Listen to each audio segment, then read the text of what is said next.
Assalamualaikum dan salam satu Malaysia. Anda bersama saya Miza Usni Muhammad mengikuti perkembangan banjir di beberapa buah negeri, juga paparan maklumat terkini mengenai tragedi pesawat AirAsia QZ8501. Baik, saudara, kami mulakan dengan perkembangan banjir secara keseluruhan di negeri-negeri terlibat. Keadaan semakin pulih di kebanyakan negeri dengan jumlah penduduk terjejas yang berada di pusat pemindahan semakin berkurangan. Menurut portal banjir Majlis Keselamatan Negara MKN, jumlah penduduk terjejas banjir yang berada di pusat-pusat pemindahan di Kelantan, Pahang, Terengganu, Johor, Perak dan Sabah ialah seramai 57,719 orang. Negeri-negeri di pantai timur masih mencatat jumlah tertinggi dengan Pahang mencatat jumlah penduduk terjejas banjir paling ramai iaitu 41,198 orang. Temerloh masih mencatat jumlah paling ramai iaitu 20,956 orang. Di Kelantan pula, jumlah penduduk yang masih berada di pusat pemindahan ialah 9,175 orang, manakala di Terengganu hanya 44 orang dari 11 keluarga masih berada di pusat pemindahan di Sekolah Kebangsaan Durian Mentagau Dungun. Di Perak pula, 5 pusat pemindahan masih dibuka, masing-masing satu di Hulu Perak, Manjung, Kuala Kangsar, Hilir Perak dan Perak Tengah dengan jumlah penduduk terjejas banjir seramai 6,194 orang. Di Sabah, seramai 150 orang penduduk terjejas banjir masih berada di pusat pemindahan dengan Kudat mencatat jumlah teramai 909 orang. Manakala Kota Belud 17 orang dan Pita 124 orang. Di Johor, 58 orang penduduk terjejas banjir masih berada di pusat pemindahan di Segamat. Statistik mangsa banjir di daerah Maran, Pahang terus menurun berikutan keadaan cuaca yang baik dan air mulai surut. Pusat pemindahan mangsa banjir juga mulai berkurangan kerana mangsa mulai pulang ke kediaman masing-masing. Dan untuk maklumat lanjut, kita terus saja bersama wartawan Mohan Cirasami di talian. Silakan, Mohan. Terima kasih Miza di Angkasa Puri. Ketika ini saya masih lagi berada di daerah Maran, Pahang, di mana statistik banjir pada hari ini, iaitu di kawasan ini, menunjukkan bahawa seramai 2,149 mangsa banjir di kawasan Maran telah ditempatkan di 19 pusat pemindahan. Dan angka kelihatan terus menurun berbanding 2,168 mangsa banjir yang direkodkan sehingga jam 7 petang semalam. Dan setakat ini juga satu pusat pemindahan telah pun ditutup di daerah Maran, iaitu Sekolah Agama Rakyat Jengkerapan. Dan sedikit info yang boleh saya kongsikan bersama anda daripada Jabatan Pengairan dan Saliran, iaitu penduduk di sekitar Lubuk Paku dan Chenor diminta berjaga-jaga berikutan Sungai Pahang di lokasi tersebut telah melebihi aras bahaya. Dan aras air di Lubuk Paku ialah 22.99 meter dan Chenor ialah 27.23 meter. Jadi ia dikhuatiri akan menyebabkan banjir di kawasan tersebut. Dan dari aspek bantuan pula, Ahli Parlimen Maran, Datuk Ismail Muttalib yang juga Timbalan Menteri Sumber Manusia telah melawat ke semua lokasi banjir dan pusat pemindahan bagi menyampaikan sumbangan kepada mangsa banjir. Dan bersama Mercy Malaysia, Puteri UMNO Bahagian dan juga keselamatan seperti Bomber dan JPAM yang sama-sama mangsa banjir di daerah Maran ini. Dan sedikit info juga daripada Kesihatan daerah Maran, mereka meminta supaya ibu bapa menjaga anak-anak mereka daripada bermain di pusat banjir kerana dikhuatiri akan memberikan kesan negatif kepada kesihatan mereka. Jadi sekian saja laporan saya daripada Maran, Pahang. Dan ketika ini saya juga akan bawa kepada anda pada berita jam 1 nanti, saya akan mengikuti program gotong royong bersama dengan UMNO Bahagian Putrajaya, di mana lokasi-lokasi yang telah surut banjir kami akan turut bersama membantu dan membersihkan rumah-rumah mereka. Jadi liputan itu akan saya bawakan saya langsung pada jam 1 dan teruskan berdoa agar bencana banjir ini terus pulih dan kembali kepada asal. Sekian saja laporan saya. Kita kembali bersama Miza di Kasapuri. Silakan Miza. Baiklah, terima kasih Mohan yang kini berada di daerah Maran, Pahang. Saudara, banjir di Temerloh juga semakin pulih dan ada penduduk yang pulang ke rumah masing-masing untuk membersihkan rumah. Dan untuk mengetahui perkembangan terkini di Temerloh, kita bersama Awaludin Rani di sana. Hello Awal. Hello Miza. Ya, dikabarkan keadaan di Temerloh sekarang ini semakin pulih dan penduduk mula pulang membersihkan rumah masing-masing. Dan adakah mereka ini terus pulang ke rumah ataupun mereka pulang sebentar untuk membersih dan akan tinggal di pusat pemindahan?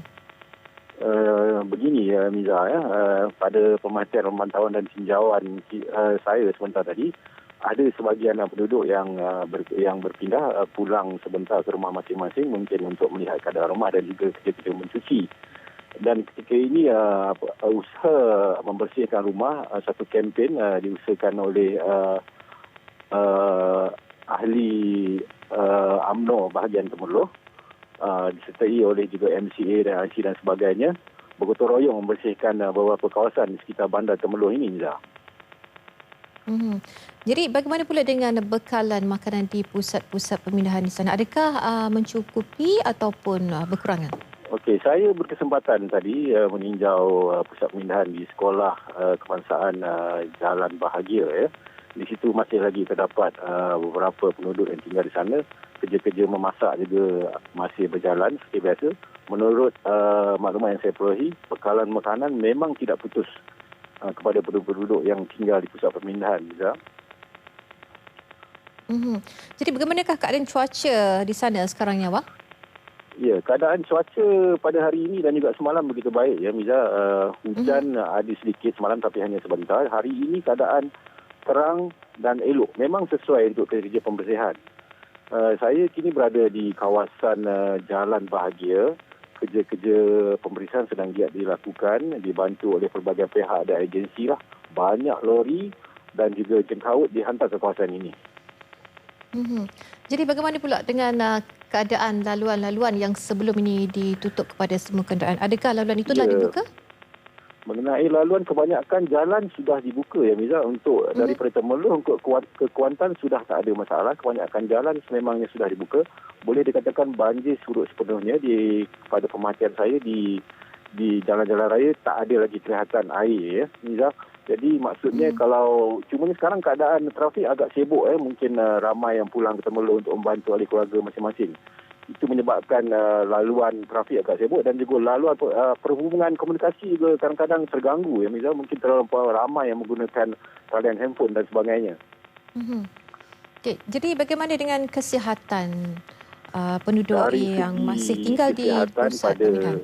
Ya, dari segi kesihatan saya rasa tak ada masalah sebab bantuan memang sentiasa ada daripada pelbagai pihak dan agensi. Paramedik juga sentiasa bersedia bila-bila masa diperlukan, Miza. Okey. Baiklah, terima kasih Awaludin kerana berkongsi tentang perkembangan di Temerloh setakat ini. Baiklah, terima kasih Awal. Ya, sama-sama Miza. Baiklah, saudara, di Manik Urai pula penduduk yang terjejas banjir mula kembali ke rumah masing-masing sejak semalam dan kini usaha ditumpukan sepenuhnya untuk membersihkan rumah yang terjejas teruk akibat banjir minggu lalu. Kita ikuti laporan disediakan wartawan Fazik Kamarudin yang meninjau keadaan salah satu jajahan yang paling teruk terjejas di negeri Kelantan. Penduduk telah mula pulang ke rumah masing-masing setelah hampir 2 minggu ditempatkan di pusat pemindahan sementara di Sekolah Menengah Kebangsaan Manik Urai. Bagi mereka yang masih mempunyai rumah, kerja pembersihan giat dilakukan. Barangan elektrik diperiksa fungsinya, perabot dan baju dicuci, manakala lantai rumah dibasuh bagi menghilangkan lumpur. Ada sesetengah tempat juga sudah mula menerima bekalan elektrik dan air. Namun bagi mereka yang kehilangan seluruh tempat tinggal, tidak banyak yang boleh dilakukan selain menunggu bantuan bagi penempatan sementara. Bagi mereka, tempat tinggal sementara lebih diperlukan daripada bantuan makanan dan pakaian yang kelihatan sudah banyak diagihkan. Dengan pusat pemindahan sementara bakal ditutup kerana sesi persekolahan akan bermula tidak lama lagi, keadaan ini terus mendesak penduduk untuk mendapatkan tempat tinggal sementara dengan segera. Selain itu, mereka juga mengharapkan bantuan dari segi peralatan asas rumah dan dapur untuk kelangsungan hidup beberapa hari akan datang. Selepas Manik Urai hampir dimusnahkan sepenuhnya oleh bencana banjir, penduduk kini memerlukan lebih daripada sekadar pakaian dan makanan. Tempat tinggal sementara, rumah pasang siap dan seumpamanya dilihat lebih diperlukan untuk masa sekarang. Laporan Fazrik Kamarudin dari Manik Urai untuk TV1.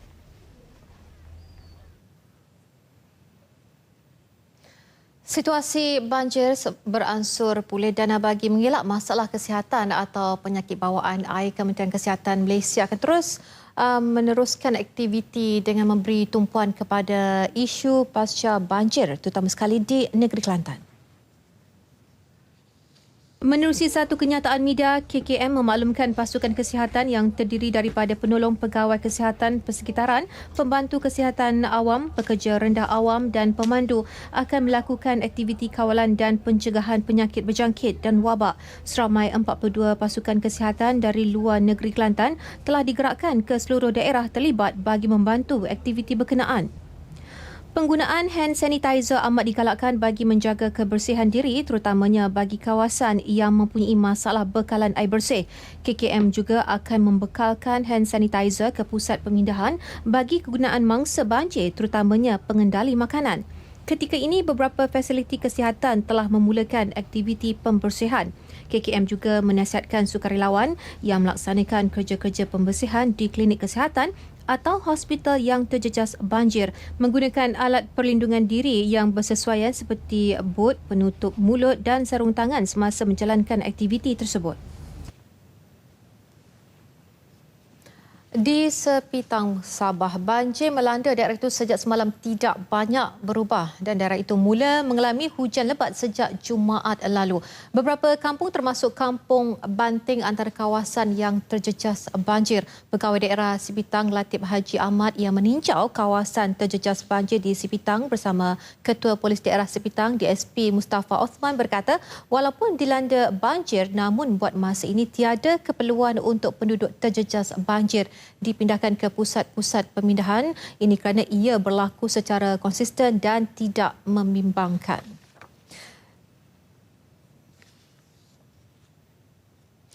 Dalam pada itu, Latif berkata laluan kilometer 25 Jalan Sepitang Tenom yang sebelum ini rosak teruk dan tidak boleh dilalui akibat tanah runtuh telah pun boleh digunakan dan beliau yang meninjau lokasi kejadian awal pagi tadi berkata jalan itu mula digunakan sehala pada jam 6.40 petang semalam.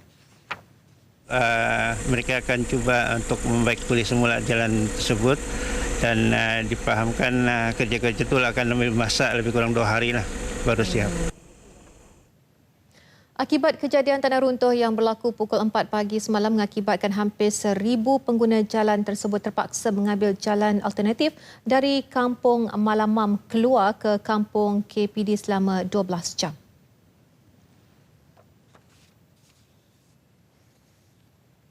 Sekolah Kebangsaan Muzaffar Shah di daerah Perak Tengah masih mengumpulkan penduduk terjejas banjir paling ramai di Perak setakat ini. Dan kita bersama Atika Naim di talian yang kini berada di lokasi untuk memberikan sedikit gambarannya buat masa ini. Hello Atika. Hello.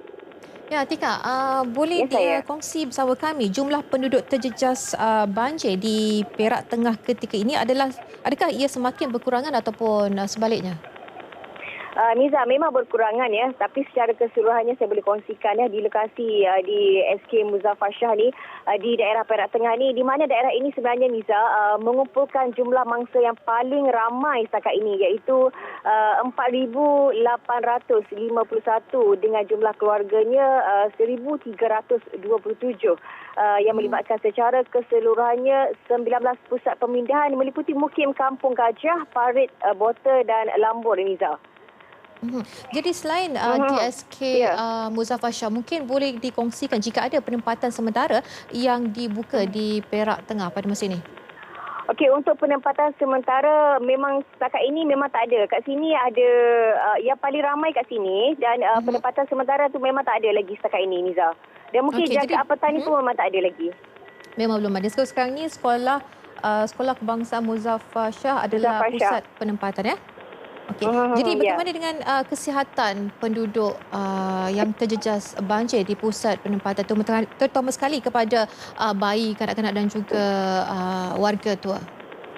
Baik Miza, dari segi kesihatan setakat ini terutamanya warga emas dan juga bayi memang di bawah jagaan mereka yang dilantik bertugas 24 jam lah ya untuk memastikan mereka ni benar-benar selamat. Memang disediakan first aid kit dan juga ubat-ubatan keperluan bayi. Tambahan dalam SK Muzaffar Shah ni Miza, alhamdulillah saya tengok tadi sangat luas dan juga selesa lah, tak panas. Cuma tinggal lagi bagaimana kita sebagai orang dewasa ni nak bagi sokongan moral dan juga hiburkan mereka lah sentiasa supaya mereka ni taklah terasa terasing sangat dan juga sebagainya. Sebab kita faham emosi penduduk terjejas banjir ni sangat runtuh setakat ni kan. Jadi bagaimana dengan bantuan? Adakah penduduk terjejas banjir ini masih menerima bantuan dari pihak-pihak kerajaan ataupun NGO di luar sana? Masih Miza, masih. Sebab kalau daripada pagi tadi saya tengok kebanyakan daripada mereka ni bergerak secara individu Miza. Mereka datang bawa beras, sardin, susu dan sebagainya. Ada juga bawa pakaian. Mereka lambak kat Dewan tu supaya penduduk terjejas banjir ni boleh pilih yang mana sesuai untuk mereka lah. Memang saya kagum dengan semangat muafakat yang diterjemahkan di SK di penduduk SK Muzaffar Shah ni, Miza. Okey, baiklah. Terima kasih Atika. Okey, sama-sama. Okey, terima kasih kerana berkongsi maklumat terkini penduduk terjejas banjir yang berada di SK Muzaffar Shah iaitu di Perak Tengah. Baiklah, saudara, syarikat air Darul Aman Sada akan menghantar sekurang-kurangnya 5 hingga 10 lori bekalan air terawat ke Kelantan dalam tempoh terdekat. Ketua Pegawai Eksekutif SADA Dato' Azmidin berkata tindakan segera itu perlu dilaksana memandangkan kebanyakan loji rawatan air di Kelantan mengambil masa untuk dipulihkan. Lori tanker ni diuruskan melalui SPAN, Suruhanjaya Perkhidmatan Air Negara. Dia sedang mengumpul logistik, bilangan lori dan sebagainya, dan SPAN akan bagi green light bila akan bantuan itu akan dimulakan. Ini bukan saja melibatkan SADA tapi water operator Semenanjung. SADA telah menghantar 15 pegawai pasukan teknikalnya untuk membantu membaik pulih loji rawatan air yang mengalami kerosakan akibat banjir. Pihaknya akan bergabung dengan Regimen Askar Jurutera Diraja RAJD untuk menyelaras bantuan berbentuk teknikal dan bekalan air. Dato' Azmi bercakap kepada media selepas melancarkan misi bantuan mangsa banjir Pertubuhan Kebajikan Naga Emas 1 Malaysia di Sungai Petani Kedah. Beliau yang juga Penasihat Agung Persatuan itu memberitahu 3 buah lori 5 tan dan 3 buah lori 1 tan digunakan untuk menghantar barangan keperluan seperti makanan dan minuman serta pakaian baru ke Kelantan. Misi itu turut mendapat kerjasama daripada Brigade Sukarelawan Negeri Kedah. Brigade Sukarelawan Negeri Kedah pula akan menghantar 100 petugas sukarelawan bagi fasa pertama misi membersihkan rumah penduduk yang terjejas akibat banjir di Kelantan. Pengerusinya Mahazir Abdul Hamid berkata kesemua petugas berkenaan telah bersedia dan akan digerakkan pada bila-bila masa selepas mendapat maklumat berkaitan laluan yang akan dilalui oleh petugas untuk sampai ke lokasi yang telah ditentukan. Sukarelawan ini bukan sahaja untuk tugasan mengangkat barang, tetapi mereka ni kita fokus kepada kerja-kerja pembersihan. Jadi kita bukan hantar sukarelawan saja, kita hantar dengan peralatan-peralatan yang diperlukanlah seperti pam air berkuasa tinggi, water jet dan peralatan-peralatan untuk pembersihan. Beliau yang juga Adun Jeneri bercakap kepada pemberita selepas majlis pelancaran misi bantuan mangsa banjir Pertubuhan Kebajikan Naga Emas 1 Malaysia di Sungai Petani Kedah. Misi dilancarkan oleh Penasihat Agung Pertubuhan itu, Dato' Azmidin.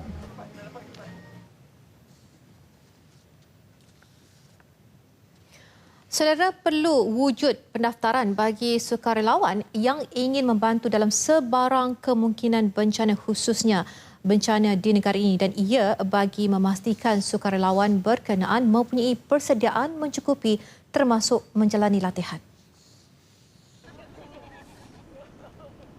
Ketua Aktivis Persatuan Pengguna Islam Malaysia Dato' Nazim Johan berkata persediaan ini penting bagi memastikan tugas memberi pertolongan dijalankan dengan lancar. Kita harap saranan kita ini boleh diterima dan bantuan dapat diberikan sebaik mungkin untuk mengembalikan mangsa-mangsa banjir ini kepada kehidupan biasa. Sementara itu, Ketua Jabatan Biologi Fakulti Sains Universiti Putra Malaysia UPM, Profesor Dr. Ahmad Ismail berkata, satu pasukan khas perlu dibentuk bagi menangani masalah tersebut. Jelasnya, tugas membantu bukan hanya terletak di tangan NGO, jabatan dan agensi kerajaan, malah pasukan ini juga boleh disertai sesiapa sahaja termasuk Jawatankuasa Kemajuan dan Keselamatan Kampung JKKK. Dalam keadaan bencana, kita tak boleh tunjuk siapa salah. Semuanya nak kena membantu. Pertama, menyelamatkan diri sendiri. Yang kedua, membantu untuk selamatkan orang lain. Kalau kita tidak tahu, tidak ada kemahiran, kita tak tahu nak buat apa, itu bahaya. Kita boleh tunggu orang datang tolong kita. Itu yang kes-kes berlaku, lapar, tak cukup makanan, bekalan tak sampai dan sebagainya.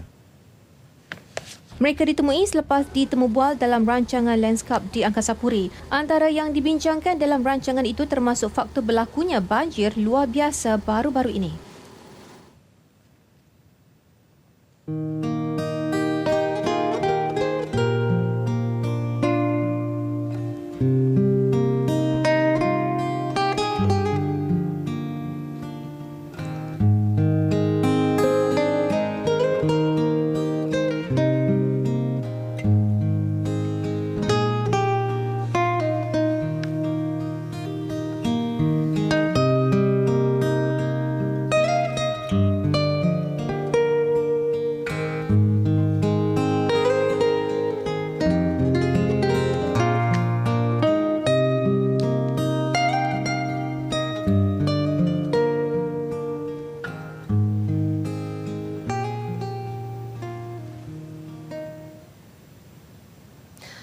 Saudara, ketika kepayahan mangsa banjir terpampang di dada media seluruh negara, terdapat sesetengah pihak, terutamanya generasi muda, sewenang-wenangnya menggunakan media sosial untuk menyebar berita palsu mengenai bencana itu tanpa memikirkan kesannya. Mereka sepatutnya mempunyai sikap tanggungjawab dengan hanya menyebarkan maklumat yang betul. Malah mereka perlu tampil menghulur bantuan atau meminjamkan tenaga mereka dengan menjadi sukarelawan. Ketua Pergerakan Puteri UMNO, Datuk Mas Emiyati Samsudin berkata, era teknologi maklumat yang semakin canggih pada masa ini memudahkan generasi muda menyebarkan maklumat yang diperolehi. Sebagai pengguna media sosial, mereka, kata beliau, harus mempunyai disiplin dan periksa dahulu kesahihan informasi dan maklumat yang diperolehi sebelum disebarkan. Katanya ramai golongan muda ini berniat baik untuk memberi maklumat kepada orang ramai, tetapi mereka perlu siasat terlebih dahulu kesahihannya dan ia sekaligus dapat mengekang penyebaran berita palsu. Untuk itu, Datuk Mas Emiyati mahu Suruhanjaya Komunikasi dan Multimedia SKMM mengambil tindakan tegas terhadap generasi muda yang tidak bertanggungjawab itu.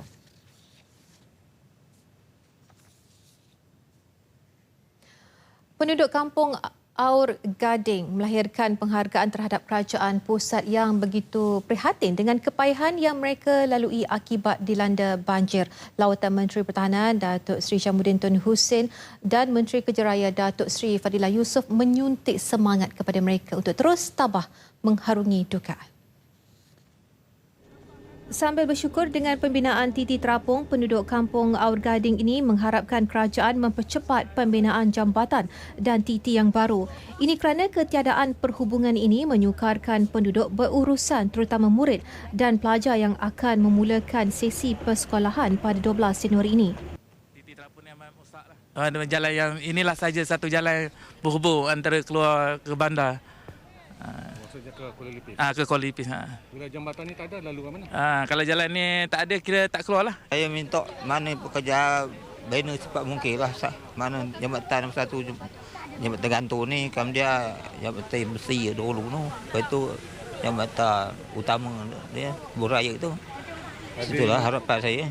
Mengimbau banjir yang melanda kampung Aur Gading, Muhammad Azwan Muhammad Nordin melahirkan rasa syukur kerana sempat membawa keluar neneknya dari kampung berkenaan walaupun rumah mereka dihanyutkan arus banjir. Itu rumah nenek saya. Asalnya rumah ni kat situ bang, dekat Pokok Pinang tu. Tapi sebab arus tu naik terlalu kuat, dia dah tolak rumah ni sampai tersangkut kat sini lah. Memang asal bukan di sini lah tu? Bukan di sini. Lebih kurang dalam 80 meter dari sini lah dia hanyut. Kampung Aur Gading mempunyai 60 buah rumah dengan 400 penduduk. Sukar untuk menilai kerugian sebenar yang dialami sektor pertanian, perikanan dan penternakan kerana masih belum mendapat gambaran sebenar setakat ini. Ini kerana masih lagi banyak kawasan yang masih ditenggelami air dan ramai penduduk yang belum pulang ke rumah masing-masing. Demikian jelas Menteri Pertanian dan Asas Tani, Datuk Seri Ismail Sabri. Arahan telah dikeluarkan kepada semua pegawai di peringkat daerah untuk mendapatkan butiran lengkap semua kerugian yang dialami. Beliau berkata demikian selepas mempengusikan mesyuarat pasca banjir bagi Parlimen Bera. Pada tahun lalu, kementeriannya menubuhkan tabung bantuan bencana agromakanan bernilai RM50 juta bagi membantu petani, penternak, nelayan dan usahawan industri asas tani yang mengalami kerugian disebabkan bencana. Bagaimanapun, nilai itu tidak mencukupi bagi bencana banjir kali ini. Antara bantuan yang diberi menerusi tabung ini ialah berupa keuangan, benih ikan dan lain-lain. Manakala Tekun dan Agrobank telah diminta menstrukturkan semula pembayaran pinjaman bagi mereka terbabit dengan banjir. Tekun secara khusus akan memberi pinjaman mudah bernilai RM10,000 kepada peminjam yang terjejas dengan banjir. Pengeluaran makanan negara juga mungkin terjejas kerana banjir ini. Bagi mengatasi masalah bekalan makanan, Lembaga Pemasaran Pertanian Persekutuan Fama telah pun diarah mengimport sayur, manakala Persatuan Nelayan Kebangsaan Nikmat diarahkan untuk mengimport ikan dan menghentikan ekspor. Fama juga akan mengadakan pasar tani istimewa di seluruh negara bagi membantu mangsa pasca banjir.